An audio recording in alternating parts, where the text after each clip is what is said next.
लिख तो सबने ही लिया है ना। अब ऐसा होगा बेटा, डिफरेंशियल इक्वेशन में, पूरे डिफरेंशियल इक्वेशन में कितनी चीजें पढ़नी है? सिर्फ 3 चीजें। पहला पढ़ना वेरिएबल सेपरेशन, लेकिन उससे पहले तो हमें ये जानना है कि ऑर्डर क्या होता है, डिग्री क्या होती है, वो तो जान गए। फिर वेरिएबल सेपरेशन में तो क्वेश्चन देख के यार, जिधर dx है उधर x वाले टर्म्स, जिधर dy है y वाले टर्म्स, क्वेश्चन में कुछ ना गिवन हो तो सबसे पहले दिमाग में वेरिएबल सेपरेशन लाना। ठीक है, वेरिएबल सेपरेशन न हो रहा हो तो सोचो कि कहीं y/x की फॉर्म तो नहीं है, लेकिन y/x वाली फॉर्म में वो क्वेश्चन अलग से दिख जाते हैं, बहुत आसानी से दिख जाते हैं, क्योंकि उनका क्या सीन होता है, y/x या तो लिखा होगा, और नहीं तो तुम जब वेरिएबल सेपरेट कर रहे होगे वो हो ही नहीं रहे होंगे, और तुम्हें फिर इतना दिमाग में तो जाना ही चाहिए कि भैया अगर मैं x कॉमन ले लूँ ऊपर नीचे से dy/dx निकाल के। और एक अच्छी बात ये, वेरिएबल सेपरेशन करो चाहे कुछ करो, dy/dx तो एक तरफ करना ही पड़ेगा, तभी तो क्रॉस मल्टीप्लाई करोगे, तो जैसे ही तुम करोगे दिख जाएगा। तीसरा फॉर्म ये आता है कि इसमें ना तो बेटा वेरिएबल सेपरेशन हो रहे होंगे और ना ही ये होमोजीनियस होगा, दोनों में से कुछ नहीं होगा, ना वेरिएबल सेपरेट हो रहे होंगे और ना होमोजीनियस। और इस चैप्टर की खासियत ये है, मजेदार बात, कि जो क्वेश्चन बेटा होमोजीनियस से होना है वो सिर्फ होमोजीनियस से होना है, और जो वेरिएबल सेपरेशन से होना है वो सिर्फ उसी से होना है। और ये वाला जो मेथड लगेगा, जब वो दोनों ना काम करें तो इससे होगा और किससे होगा ही नहीं। लॉजिक समझ में आ गया? तो अब करना क्या है, कोई भी क्वेश्चन इस फॉर्म में लिखा हो, dy/dx प्लस, यहाँ प्लस भी हो सकता है और माइनस भी हो सकता है, प्लस माइनस यहाँ कुछ भी हो सकता है, लेकिन तुम मान के चलोगे प्लस साइन है, और p की सपोज यहाँ पे -2y होता, -2y होता, तो p की वैल्यू कितनी लेते बेटा? -2 लेते, क्योंकि हम प्लस साइन कंसीडर करके चलेंगे, और इक्वल टू q। और p और q क्या है? तो p और q या तो कांस्टेंट हो सकते हैं या फिर फंक्शन ऑफ x हो सकते हैं। इसमें सीन ये रहता है कि डिनोमिनेटर में यहाँ पे dy/dx है ना, यहाँ पे x दे रखा है, तो ये जो फंक्शन है फंक्शन ऑफ x होने चाहिए। अगर यहाँ पे dy होता तो फंक्शन ऑफ y होने चाहिए थे, लेकिन वो वाली फॉर्म हमें पढ़नी नहीं है जो कंफ्यूज करे। तो यहाँ पे ये जो p और q की वैल्यू है, ये हो सकता 2x हो सकता 3x हो सकता 2 हो, 3 हो, 5 हो, कुछ नहीं हो तो 1 है। समझ में आ गया? अच्छा, तो पहले तो इस फॉर्म को इस ऐसे लिख देंगे इक्वेशन को अच्छे से।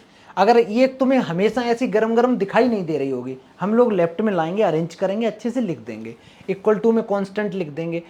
अब लिखने का भी बड़ा अच्छा तरीका है, जिसके साथ वेरिएबल वाई और लेफ्ट में लेके आ जाओ, जो बिल्कुल कांस्टेंट है, जिसमें सिर्फ और सिर्फ एक्स है, राइट में लेके चले जाओ या कांस्टेंट है। उसके बाद निकालेंगे इंटीग्रेटिंग फैक्टर। IF का मतलब होता है बेटा इंटीग्रेटिंग फैक्टर, और वो निकालने का तरीका होता है e to the power integration of p कौन था बेटा?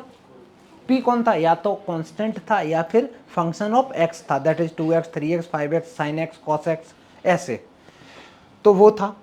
इसको इंटीग्रेशन जब करोगे तो नीचे से कोई लेना देना नहीं है, तुम्हें तो बस इसी का तो इंटीग्रेशन करना है, ऊपर का जो भी होगा कर देंगे, e की पावर में आ गया इंटीग्रेटिंग फैक्टर। बस यही स्टेप इंपॉर्टेंट है, उसके बाद यहाँ आ जाएंगे। फिर जनरल सॉल्यूशन का फॉर्मूला होता है y इंटू इंटीग्रेटिंग फैक्टर, जो यहाँ निकाला गरम गरम पुट कर दो, इक्वल टू q कौन? ये वाला integrating factor into dx plus c। फिर इसका इंटीग्रेशन एक बार कर देंगे। समझ में आ गया? चलो मैं क्वेश्चन लिख रहा हूँ बेटा, उससे समझते हैं। देखो ये सवाल है, पर्टिकुलर सॉल्यूशन पूछा है, देखो बार बार वो पूछेगा पर्टिकुलर सॉल्यूशन ही तुमसे, पर्टिकुलर सॉल्यूशन पूछा है, और इक्वेशन तुम्हारे पास ये दे रखी बच्चा, dy/dx plus 2/dx equal to ये। अगर तुम वेरिएबल सेपरेट करने की कोशिश करोगे होंगे ही नहीं, पहली बात। होमोजीनियस के बारे में सोचोगे होगा ही नहीं कैसे भी, y/x x/y फॉर्म बनी नहीं रही। ठीक है, तो यहाँ पर सब कुछ फेल हो गया तुम्हारा। जैसे ही फेल हुआ तो अब हम लोग सोचो कि क्या इसको मैं बच्चा ऐसे लिख सकता हूँ, लिख क्या सकता हूँ, पहले से ही गिवन है यार इतना अच्छा सा, dy/dx प्लस 2 टाइम्स क्या होना चाहिए? p होना चाहिए ना बेटा, p इंटू वाई। तो ये दोनों हम एक साथ लिखेंगे, 2 टाइम्स 10x को एक साथ लिख देंगे, और y को मैंने अलग लिख दिया। ये किस चीज का काम कर रहा होगा? p का। बहुत बढ़िया। और जो राइट में दे रखा है वो तुम्हारा q का काम कर रहा होगा। तो अब यहां से हम लोग लिखेंगे p इक्वल टू आ गया मेरे पास 2 टाइम्स 10x, ये तो p आ गया। ऐसे ही बच्चा मेरा q इक्वल टू आ गया sin x। जब ये स्टेप नंबर कौन सा हो चुका है? 1। स्टेप नंबर 2 तुमसे कहता है इंटीग्रेटिंग फैक्टर निकालना है, integrating factor that is IF निकालना है। तो इंटीग्रेटिंग फैक्टर का क्या फॉर्मूला होता है? e to the power integration of p into dx। इसको x के रिस्पेक्ट में इंटीग्रेट इसलिए कर रहे हैं क्योंकि बच्चा यहाँ पे जो फॉर्म है वो dy/dx दे रखी है। करेंगे, मैं e लिखूंगा, p की वैल्यू है 2 टाइम्स 10x, 2 टाइम्स 10x, 2 तो बच्चा बाहर आ जाएंगे, 2 तो बाहर आ जाएंगे, और 10x का इंटीग्रेशन क्या होता है, log mod sec x। चलो ये तो याद हो गया, बहुत अच्छा, log mod sec x हो गया, log mod sec x हो गया। एक प्रॉपर्टी मैंने बताई थी तुम लोगों को, फिर से देखना, कहीं लिखा हो बेटा log, यहाँ m है और यहाँ पे n है, तो ये पावर इसके ऊपर चली जाएगी ना, तो मैं ये 2 को गायब कर सकता हूँ। इस 2 को अगर मैं गायब करूँ तो ये बन जाएगा sec स्क्वायर x। किसी को कोई आपत्ति? ऐसे लिख सकते हैं ना बेटा, ये जो 2 है वो जो भी अंदर होता है log के उसकी पावर में चला जाता है, ठीक है, ये बन गया। एक प्रॉपर्टी और मैंने बताई थी, अगर किसी बच्चे को यहाँ से कोई बता सके, बहुत बढ़िया, e की पावर में अगर log आ जाए, कहीं लिखा हो बेटा देख लो, e की पावर में लिखा हो log पागल, तो इसका आंसर डायरेक्ट क्या आता बेटा, इसका डायरेक्ट पागल। सीधी सीधी बात है, e की पावर log है, यहाँ 1 2 3 कुछ नहीं होना चाहिए इसके आगे, है ना, इसके आगे कुछ कांस्टेंट वगैरह कुछ भी नहीं होने चाहिए। e की पावर में अगर ये है तो जो भी फंक्शन होता है वो डायरेक्ट आंसर आ जाता है। तो यहाँ से बच्चा बता क्या आ जाएगा मेरे पास, सिर्फ और सिर्फ sec स्क्वायर x आ जाएगा। समझ में आया? ये क्या आ गया तुम्हारे पास, इंट, खुश हो जाओ कि चलो कुछ तो आया, ये इंटीग्रेटिंग फैक्टर आ गया, ये बच्चा तुम्हारा इंटीग्रेटिंग फैक्टर आ चुका है। वैल्यू दे दूंगा बेटा, इसमें पर्टिकुलर सॉल्यूशन है ना, इसमें दे दूंगा, अभी लिख दूंगा x और y की वैल्यू, अभी लिखता हूँ बेटा, रुको पहले निकाल लेते हैं वहाँ तक। अच्छा सुनो, इतना किया, इतना करने में इसको हटा दो बेटा राइट साइड वाले को,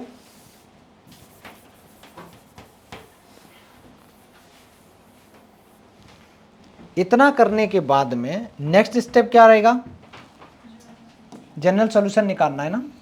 तो जनरल सॉल्यूशन कैसे निकालेंगे हम लोग, जनरल सॉल्यूशन का मैंने फॉर्मूला बताया था, अभी कोई बच्चा बोलेगा, y into integrating factor equal to q into integrating factor into d x plus c. y की वैल्यू तो बेटा y है, इंटीग्रेटिंग फैक्टर यही तो आया तुम्हारा, यहाँ पे लिख दो sec square x equal to integrating q की वैल्यू कितनी है बच्चा, sin x, और इंटीग्रेटिंग फैक्टर तुम्हारा आया sec स्क्वायर x, dx लिखना ना भूलें, प्लस सी लिख दो। और करते हैं, प्लस सी इसमें पहले से ही लिखा होता है, फॉर्मूले में इनबिल्ट है बेटा, ठीक है। तो साइन एक्स ही रहेगा।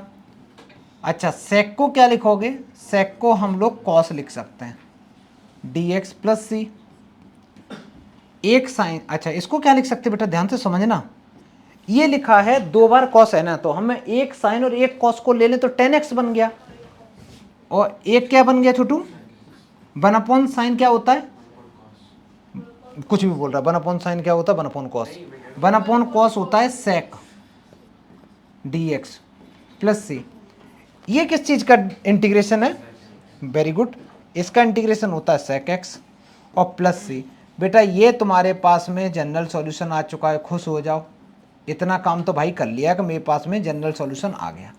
जनरल सॉल्यूशन जब आ गया है, इसके बाद में मेरे को निकालना है पर्टिकुलर सॉल्यूशन। मैं वैल्यू भी लिख दे रहा हूँ, जो वैल्यू मैंने नहीं लिखी थी ना पर्टिकुलर सॉल्यूशन की, y इक्वल टू 0 है, x इक्वल टू π/3 है, मैं यहाँ लिख दे रहा हूँ,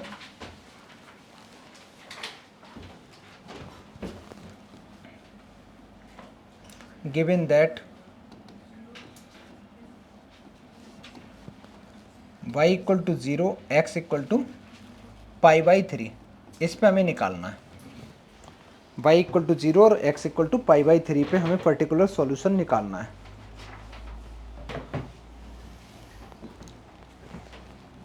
अच्छे से लिखना बेटा, बहुत अच्छे से, है ना स्टेप। देखते हैं बेटा, कहाँ पे डालोगे बेटा, इसमें डालेंगे, कहाँ गया, हाँ इसी में डालेंगे तो ये पूरा 0 हो जाएगा बेटा।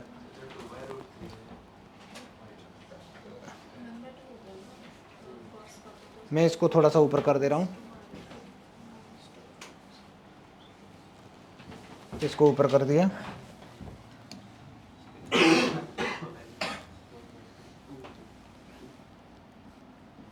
अब मेरे को पुट करना है, और तुम जैसे मैंने तो राइट में लिखा, तुम लोग हमेशा कोई भी कैलकुलेशन करो तो नीचे लिखते चलोगे, ठीक है। जैसे ये लिखा, इसके नीचे ये, उसके नीचे ये, ऐसे लिखोगे। अब हमें पुट करना है y equal to 0 and x equal to π/3। इसका कुछ नाम लिख दे रहे हैं। ये इक्वेशन नंबर तुम्हारी सेकंड हो गई, इन इक्वेशन नंबर सेकंड। जैसे ही पुट करेंगे तो ये 0 इक्वल टू सेक π/3। सेक का मतलब होता है सेक π/3, π/3 का मतलब 60 डिग्री। सेक 60 का मीनिंग है cos 60 कितना होता है, cos 60 1/2 होता है, तो उसका उल्टा करोगे तो कितना आ जाएगा 2, ये 2 आ जाएगा, 2 प्लस सी, तो सी की वैल्यू कितनी आ गई छोटू, -2 आ गई। ये सी की वैल्यू उठा के इसमें पुट कर दो, देयरफॉर यहाँ लिख दे रहा हूँ, देयरफॉर पर्टिकुलर सॉल्यूशन जो है,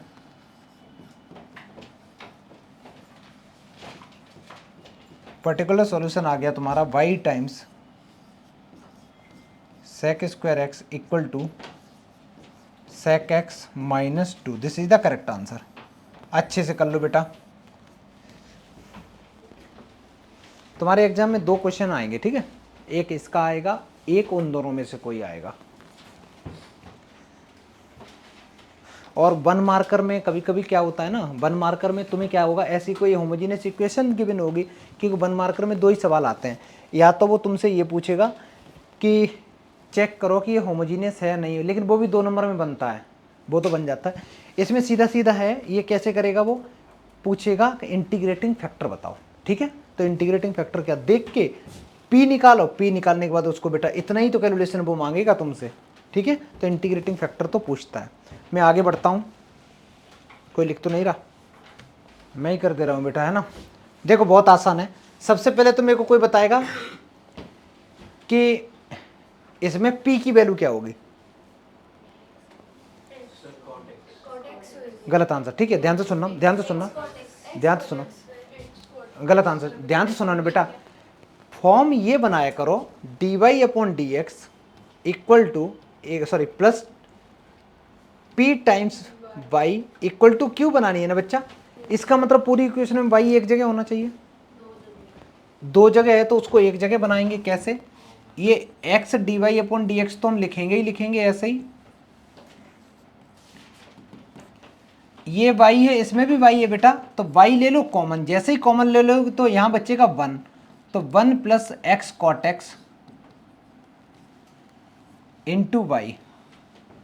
ये x प्लस का है, उधर जाके इधर माइनस का है, उधर जाके प्लस का हो जाएगा। समझ में आया मैं क्या बोल रहा था। ये फॉर्म आ गई, अब ये फॉर्म आ गई है, ठीक है, कोई दिक्कत। हाँ वेरी गुड। अब यहाँ पे एक चीज़ है बेटा, dy/dx होनी चाहिए ना, यहाँ देखो बेटा, और वहाँ क्या है, वहाँ कुछ और ही है। तो पूरी इक्वेशन को हम क्या करेंगे, x से डिवाइड करेंगे, ठीक है। जब x से डिवाइड क्यों कर रहे हैं, क्योंकि हमें dy/dx का कोफिशिएंट बन करना है। तो ये बनेगा dy/dx इक्वल टू, जब इसको डिवाइड करेंगे तो इसको भी करेंगे, जब डिवाइड करेंगे ये 1/x आ जाएगा, ये बच्चा x cot x divide by x आ जाएगा, into y equal to x/x आ जाएगा। बहुत कुछ कैंसिल आउट हो रहा है, जैसे इस x से ये x कैंसिल, इस x से ये x कैंसिल, तो तुम्हारे पास जो फॉर्म बची वो है dy/dx plus 1/x plus cot x into y equal to 1। अब ध्यान से देखो बेटा, p की वैल्यू क्या है, 1/x plus cot x। यहाँ से बेटा तुम लिख सकते हो कि p की वैल्यू हो गई 1/x, और जैसे ही p आ गया सारे बच्चे इंटीग्रेटिंग फैक्टर खुद ही निकालो।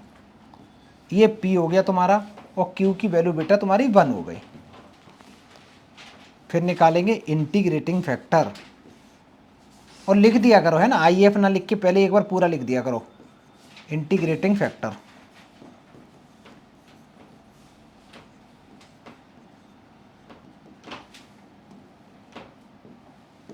आई F equal to e to the power integration of P into d x. Formula हर बार लिखा करो, फॉर्मूला लिखने से ये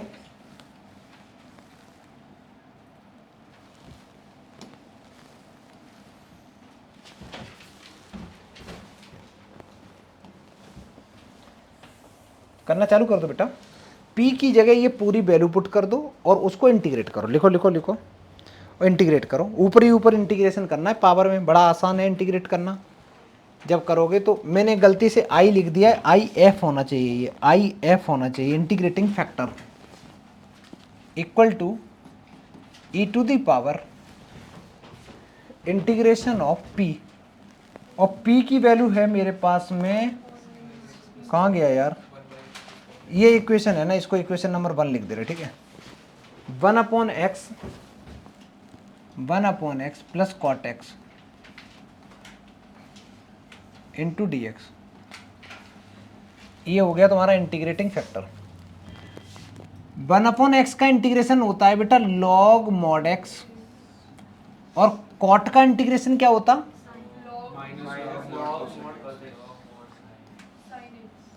साइन एक्स। डन बेटा। अच्छा, log m plus log n की क्या प्रॉपर्टी होती, log m। और एक चीज याद रखना, मोटा मोटा बताएं बेटा, जब भी तुम इंटीग्रेटिंग फैक्टर करोगे, जब प्रैक्टिस करोगे क्वेश्चन, तुम्हें पता चलेगा ई किसी में होता ही नहीं है, ई सब में गायब हो जाता है, ठीक है। वो क्योंकि हम लोग प्रॉपर्टी कुछ ना कुछ log की लगी जा रही होगी। तो ये ऊपर ऊपर हम लिख सकते हैं log x into sine x, लिख सकते हैं कि नहीं बच्चा, आराम से लिख सकते हैं, क्योंकि log m plus log n की प्रॉपर्टी लगा दी, log m इंटू एन। अब e की पावर में अगर log दिखाई दे तो क्या बचता है, सिर्फ और सिर्फ फंक्शन बच जाता है। तो ये तुम्हारे पास में इंटीग्रेटिंग फैक्टर बचा। किसी को कोई आपत्ति, ये आ गया इंटीग्रेटिंग फैक्टर। अब जब इंटीग्रेटिंग फैक्टर आ चुका है तो हमें निकालना जनरल सॉल्यूशन।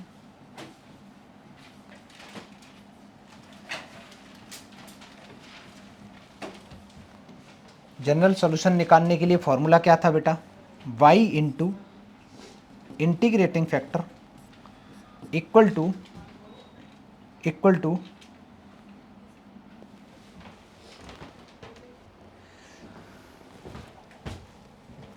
आगे का बता बेटा, यहाँ पे integration of q into integrating factor into d x plus c. Plus c यहाँ पे पहले ही लगा होता है, y लिखा, इंटीग्रेटिंग फैक्टर है बेटा x into sine x equal to q की वैल्यू कितनी थी, तो 1 इंटू एक्स साइन एक्स और प्लस सी। लेफ्ट की तो देखो कोई टेंशन नहीं, ये तो है x y sine x. Right का मेरे को बता बेटा कौन सा रूल लगाएंगे, इसमें बाई पार्ट्स लगाने पड़ेंगे, बाई पार्ट्स, आईलेट लगाना पड़ेगा ना। तो आईलेट के हिसाब से ये कौन सा फंक्शन हो गया तुम्हारा फर्स्ट फंक्शन, ये हो गया तुम्हारा सेकंड फंक्शन। तो फर्स्ट फंक्शन अगर मैं एज इट इज लिखूंगा, इंटीग्रेशन करूंगा सेकंड फंक्शन का और माइनस साइन लगाएंगे, डिफरेंशिएशन करेंगे फर्स्ट फंक्शन का, इंटीग्रेशन करेंगे सेकंड का, तो इंटीग्रेशन कर देंगे सेकंड फंक्शन का और फिर इस पूरे का इंटीग्रेशन करेंगे एक dx और प्लस सी तो लास्ट में लिखा ही, ये बड़ा अच्छा लग रहा है और अच्छे से लिखा। साइन का इंटीग्रेशन क्या होता है बेटा, साइन का इंटीग्रेशन होता है माइनस कॉस। अभी जैसे ये करेंगे तो ये बन जाएगा माइनस एक्स कॉस एक्स, इसका करेंगे तो ये माइनस माइनस प्लस हो जाएगा, integration of cos x into d x plus c लिख दो। कॉस का इंटीग्रेशन क्या होता, कॉस का तुम्हारा साइन बन जाएगा, कॉस का तुम्हारा साइन बन जाएगा। ये फाइनल आंसर हो गया, ये बेटा तुम्हारा फाइनल आंसर हो गया, लिख लो। अब तुम लोग एक चीज़ ऑब्जर्व कर रहे हैं बेटा, जो पर्टिकुलर सॉल्यूशन का सवाल, सॉरी इसका जो सवाल है लीनियर डिफरेंशियल इक्वेशन वाला, ये आसान है, इसमें बहुत लंबी कैलकुलेशन ज़्यादा नहीं है, क्योंकि इंटीग्रेटिंग फैक्टर निकालोगे तुरंत आंसर आ जाता है। सबसे ज़्यादा लेंथी हो जाता है होमोजीनियस वाला या वेरिएबल सेपरेशन, उसमें बड़ा दिक्कत होती है करने में। जल्दी करो।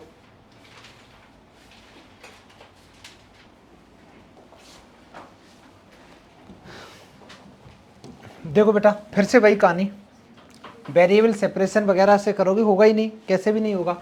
यहाँ जो भी एक्स इसका कोफिशिएंट होता है कितना बनाना होता है 1, तो ये चीज़ यहाँ मल्टीप्लाई कर रही पूरे इसको डिवाइड कर दो, तो ये बनेगा तुम्हारे पास में जो भी dy/dx का कोफिशिएंट है इसी से मैं पूरी इक्वेशन को डिवाइड करूँगा, तो मेरे पास बचेगा dy/dx plus 2x divided by x square minus 1 into y equal to x। बेटा यहाँ लिख दिया, कोई दिक्कत है क्या? तो यहाँ तक जब आंखें पहुँच रही यहाँ नहीं पहुँच रही बेटा? अच्छा देखा नहीं, 2 divide by x square minus 1। अच्छा ये चीज़ यहाँ मल्टीप्लाई कर रहे डिवाइड करा रहे हैं ना इसी चीज़ से, सेम चीज़ से, तो ये एक्स स्क्वायर माइनस 1। यहाँ तक किसी को कोई आपत्ति? मोबाइल चलाती रहे ना बेटा पलक, है ना, तुम प्रोबेबिलिटी तुम्हारी हम कराएंगे बैठा के अच्छे से, ठीक है? हाँ नहीं नहीं बहुत ज़रूरी है वो निकालना बेटा, मोबाइल के बिना सांस नहीं आई तो जैसे ऑक्सीजन ज़रूरी है बॉडी के लिए, मोबाइल भी ज़रूरी है। और ये वाली हम बोल देंगे उसको कि ये क्लिप काटो, पलक मोबाइल चला रही थी। अब सुनो बेटा, यहाँ से ये तुम्हारा पूरा का पूरा बेटा P का काम करेगा और ये तुम्हारा Q का काम करेगा, करेगा ना? तो P इक्वल ये बन गया dy/dx, मैं डायरेक्ट लिख दे रहा हूँ, P इक्वल टू हो गया 2x divided by x square minus 1 और Q की वैल्यू आ गई तुम्हारे पास 2 divided by x square minus 1 का whole square, x square minus 1 का होल स्क्वायर। इंटीग्रेटिंग फैक्टर निकालेंगे,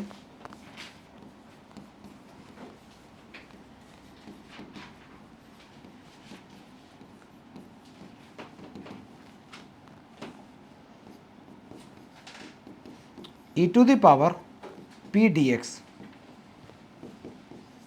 और p कौन है? ये है p। इसका इंटीग्रेशन क्या होता है बेटा? समृद्धि बता, इसका इंटीग्रेशन बता बेटा। सब्स्टिट्यूशन मेथड लगाएंगे, समृद्धि बताई क्यों नहीं? इसका इंटीग्रेशन कैसे करेंगे? तो तुम कहोगे कि सर एक्स स्क्वायर माइनस 1 को टी पुट कर दो, है ना, सब्स्टिट्यूशन मेथड लग जाएगा, डायरेक्ट हो जाएगा।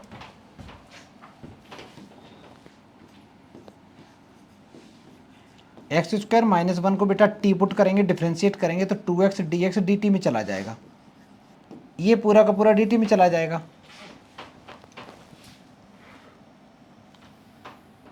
ये लड़का स्वरदीप तो घर में पढ़ता है यार, मैंने देखा है।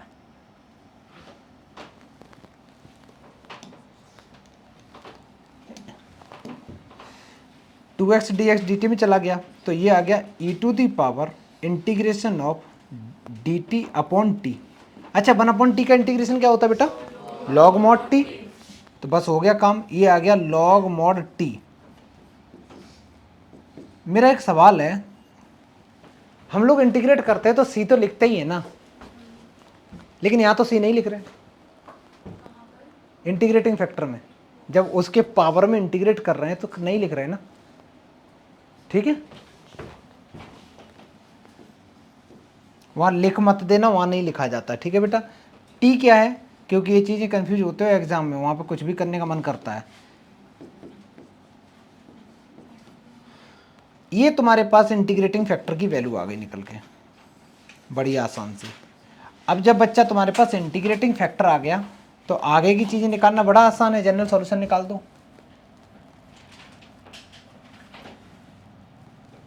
जनरल सॉल्यूशन का फॉर्मूला क्या होता है? y into integrating factor equal to integration of q into integrating factor into d x plus c. q की वैल्यू है ये वाली 2 divided by x square minus 1 का whole square into integrating factor that is x square minus 1 into d x plus c, लिखना ना भूलें।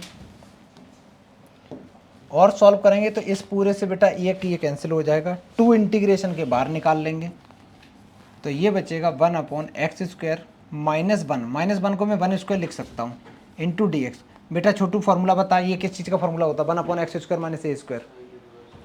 देख रहे हो, कुछ भी फेंक दिया लड़के ने। साइन इनवर्स में रूट आता है 1 upon 2a log upon x plus a, right answer है। ये देखो ना 9 स्पेशल फॉर्मूले नहीं भूलने बेटा। ये बनेगा 2 into 1/2a 1/2a log mod x minus 1/x plus 1 और प्लस सी लिखना ना भूलें। ये आ गया और 2 से 2 कट भी जाएगा बेटा, और इंटीग्रेटिंग फैक्टर मैंने लिखा नहीं, इस साइड में ये हो जाएगा x² माइनस 1। तो ओवरऑल आंसर आया y into x² minus 1 equal to log mod x minus 1 divided by x plus 1 और plus c. This is the correct answer है। जल्दी करो बेटा, ये आंसर आ गया। ठीक है, ये सवाल है बेटा, बहुत आसान सवाल है, इसको तुम लोगों को खुद करना है। कैसे करोगे? एक काम करना, ट्राई करके आना। ठीक है, ट्राई करके आना। मैं हिंट दे रहा हूँ, ट्राई ये कि ये dx अपॉन dy है, सबसे पहले इसको इधर लाना, dy अपॉन dx बन जाएगा, फिर y का कोफिशिएंट आ जाएगा 1/√x, तो वो p का काम करेगा, और इधर क्या बचेगा, ये q का काम करेगा। ठीक है, फिर इंटीग्रेट करना, करके आना। चलो बेटा।